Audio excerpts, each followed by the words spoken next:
So, you talked about impact. How does one know how to channel what area to invest in? Like, what is their purpose? How does one know their purpose for them to even know, okay, this is where I'm going to make an impact in? The idea of legacy begins when you already have an idea of your purpose. And the purpose itself is not just because you have an ambition or a drive to do something. It's for you to really discover what you are here for. And that also means that you put in place things that will help you pursue your purpose. So I get worried where people now think that they can just wake up, channel, make up your mind and say, this is what I want to achieve in life and start pursuing it. It's a good one. For me, I simply call that one an ambition. A true purpose has its fruit in God. It must be something that God, developed in you, and you are not trying to follow by setting up a calling. And that's what's going to determine which area you are going to go and what you are going to put together to achieving this. Just permit me to clarify something. If purpose has a spiritual root, it means that if somebody does not know God, he most likely will not know why he's here. The Bible says in Jeremiah chapter 1, God told Jeremiah, before your mother conceived you in the womb, I knew you. It's the same for everybody. So you do not choose a purpose, you discover a purpose. And once you discover a purpose, you have found a pathway that will help you work towards a legacy. So if given opportunity, I will speak more to this.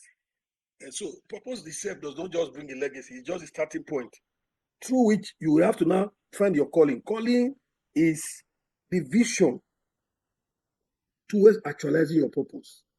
And then the next thing that must be in place, if you have an idea by the grace of God or why you are here and what God is calling you to do, you will now begin to look at the capacities that the Lord has put in you. I use the simple word grace or strength. Things like your gifts, your natural talents. When I say gift, I'm talking of spiritual gift, divine endowments. I'm talking of your talent, the natural abilities God has put in you. And then you're also looking beyond that, the skill that you have acquired. These things help you to point to your calling. And your calling is actually to fulfill your own purpose. And I want to ask, does it not mean that these abilities just come in without effort? No. Things like skill, spiritual gift, they come in by effort. For example, you cannot acquire skill if you are not trained. Spiritual gift cannot be in you if you don't know God. The only thing that can come with you naturally is your talent. And these abilities, if you put them to use consistently, you begin to establish your purpose and you begin to establish your legacy. Thank you. Okay, thank you, sir.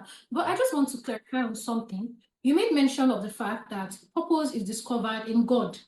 Okay, Yes. so what Yes. does every other person in this world that does not know God, what are they fulfilling? Because you see a lot of persons, when you said legacy is about impact, but you see persons that are not Christians, in quotes, but they are making impact in the world. Yes. So are you saying they are not also having a purpose or building legacy? Like, can you just clarify that for us? Wow. I'll do that. You spoke to something very deep. So I'll speak to this. See, purpose is what the Lord formed you for. Many of us don't know our purpose until so long. Remember that God was speaking to Jeremiah that before your mother conceived you, I knew you. When was he telling Jeremiah? Jeremiah was already fully grown. In fact, he was called in as a prophet before he now realized that what he's doing now was originally ordained. Many of us, we pursue our ambition, pursue our drive in life. Two things are already at play. The first thing is your natural talents are already driving you to his direction. Your interest is already influenced by your natural ability, your talents. Secondly, your training. By the time you make a choice of training, you acquire skills. So, and those training can make you make choices of job and career, and you start pursuing them. And with those things, you can make impact. Yes, you can make impact. And we have not spoken to the spiritual aspect of it. But when you come to know God, you now come to know that all these things that have been happening in your life has a reason. Until you discover that purpose, you will never even be satisfied. People will be seeing the impact you are making, but deep inside you, you still feel that emptiness, not knowing what all the training, what all the schooling, what all this ability that you have was for. So at the end of the day, I agree with you that people are making impact. But until you hit your very purpose, you cannot boast and say, yes, I've fulfilled my legacy in God. That's why when I was talking about legacy, I quickly mentioned that there's a spiritual legacy, there's a personal impact in legacy, there's a professional impact in legacy, there's a societal impact, there's even institutional impact in legacy. I was mentioning different spheres, but we are talking from a Christian background here. If you do not add the spiritual impact to it, every other thing ultimately does not put God in the picture. But you have succeeded and you have left something behind in the sand of time. Thank you.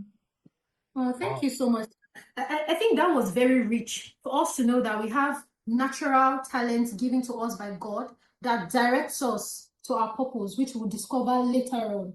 So everyone has something that they're making impact in, whether they are Christians or not. But the thing about Christianity is that we get to discover our purpose, what fills us up, that at the end of our lives we'll be satisfied. We know we are satisfied with life. The word is working mightily.